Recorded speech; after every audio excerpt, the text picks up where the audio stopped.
Now when Daniel knew that the writing was signed, he went into his house, and his windows being open in his chamber toward Jerusalem, he kneeled down upon his knees 3 times a day and prayed and gave thanks before his God as he did aforetime. So when you see that stuff's going on around the world, right? We just need to pray and thank the Lord. Daniel was praying and thanking the Lord, even though he knew what was going to happen to him. Of course, we need to understand that the devil's real, right? There's a lion. There's a spiritual lion that's attacking this world. He's a roaring lion, right? He's a roaring lion seeking whom he may devour. When we went to the Philippines, my wife is actually from Kalkaska, Michigan, and we're based there right now. When we went there in 2003, we went there Valentine's Day. That's why my wife loves the Philippines. And our first child was 6 months old when we went there, 6 months old. Now she's 21. And our second is 18, Rachel. Our oldest is Anastasia. But when we're in the Philippines, we call her Stacy. We don't call her Anastasia in the Philippines because when they pronounce her name, it's anesthesia. Anesthesia. So, so she likes to be called Stacy over there. But here in America, we call her Anastasia.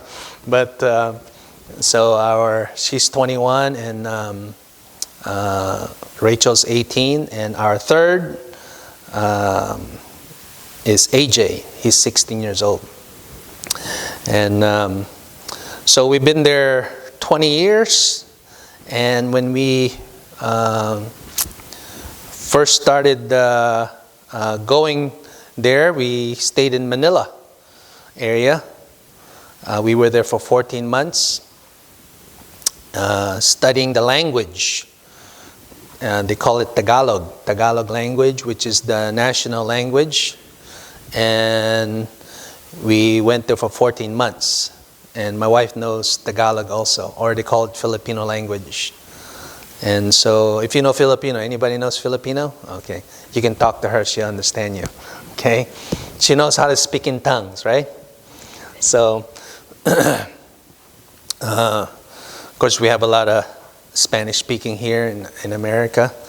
And but actually part of the Philippines has some Spanish speaking, the southern part, but they don't call it Spanish. They call it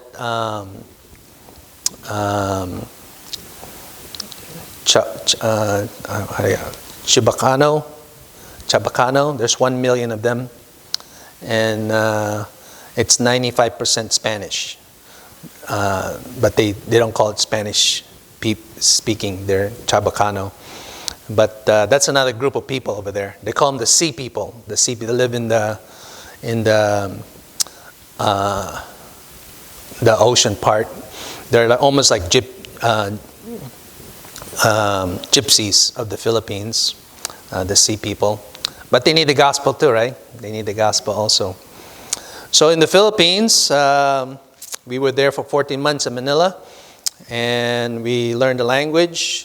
And of course, I was born in the Philippines, but came here when I was 8 years old, so I lost the language. Most of my friends were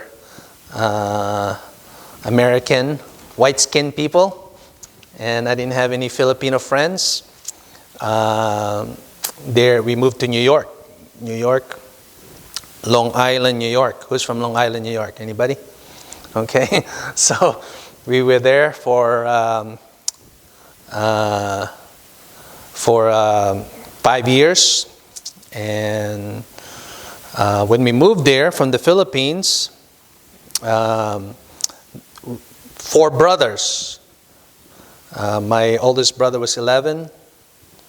And then my second oldest brother was 10. I was 8 years old. And my youngest brother was 5. And we moved from the Philippines to New York. We didn't have any sisters, thank the Lord. No. But 4 brothers. And then right after that, we moved there.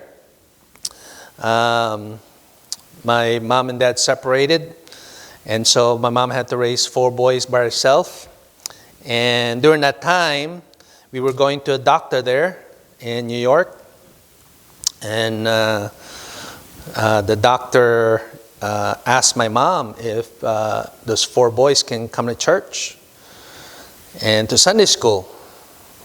And my mom said, yes, they can come to Sunday school.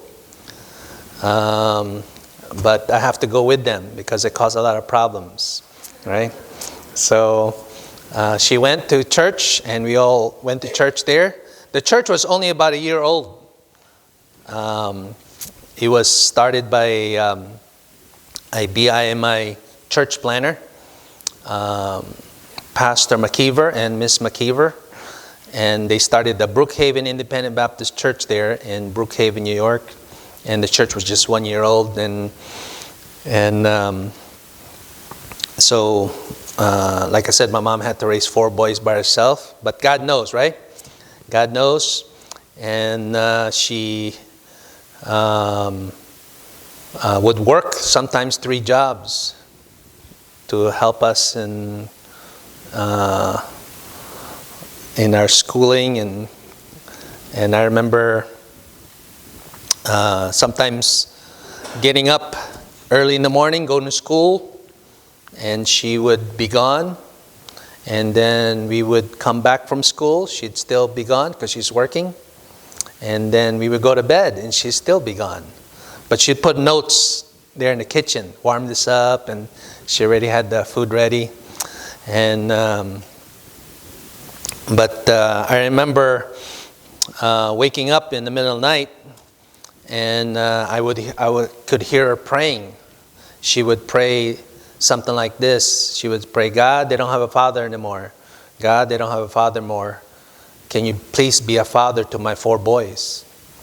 And thank the Lord that God answers prayers of mothers, right? So keep praying for that child. Keep praying for that grandchild, right? You don't know what God can work miracles. Prayer works, just like Daniel. He prayed, right? And not only Daniel prayed here in Daniel chapter 6, but he also gave thanks. He gave thanks 3 times a day, even though he's going to be thrown into the lion's den. And sometimes we just keep praying. We just trust in the Lord. And then I remember when I was a teenager, I was struggling about serving the Lord. And then when I was 19 years old, we had moved from New York to Orlando, Florida. And a missionary came from Mexico City. And it was a Wednesday night. And he said he drove from Mexico City to Texas. And so he drove from Mexico City to Texas, and he saw about 5 Baptist churches. And then he drove from Texas to Florida, and he saw about 200 Baptist churches. And he said, that's not fair.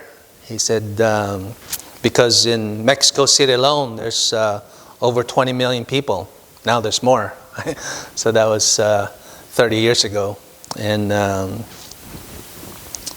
so as a teenager, I walked down the aisle and I surrendered to serve the Lord. I didn't know where to go. I was praying about China, Russia. I didn't want to go back to the Philippines, really.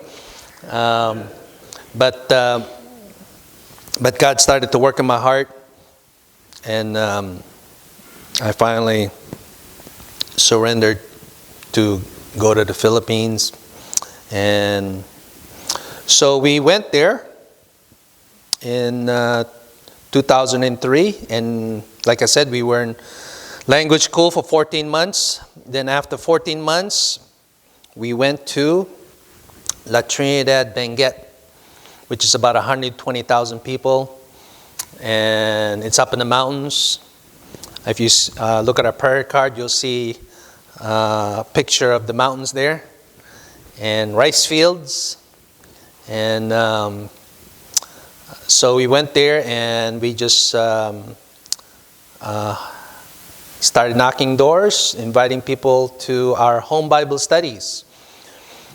So we would go to one town on Sunday night, and then we go to a different town on Wednesday night, and then we go to a different town on Friday night.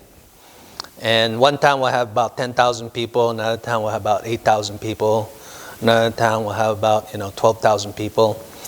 And we would just knock doors there, and we would knock on the door, and we would ask, do you know for sure, if something were to happen to you, that you're 100% sure that heaven is your home, right? And a lot of them don't know. So then after we would share the gospel, we would ask the owner of the place if we can hold a home Bible study in their place. And lo and behold, they say yes, right? So, and then we would do that in a different town on Wednesday night. We would knock on the door, and we'd win the family to the Lord. And then we'd ask if we can hold a home Bible study there on Wednesday night. And lo and behold, they say yes. And God answered. And then we go to a different town on Friday night, and then we do the same thing, knock on the door. We go soul winning, and would you like to hold a home Bible study there in your home on Friday night? They said yes. So we did that for 6 months. We'd go to one town on Sunday night, and then a different town on Wednesday night, a different home, and then a different home on Friday night. So the Lord just opened up the homes, right? And I was kind of shocked that they would open their homes for home Bible studies. So we would go to that one house, and we would ask them if we can invite the neighbors to come. And they say, yeah, you can invite the neighbors to come. And then in one Bible study, sometimes we'll have 30 people come to the home Bible studies.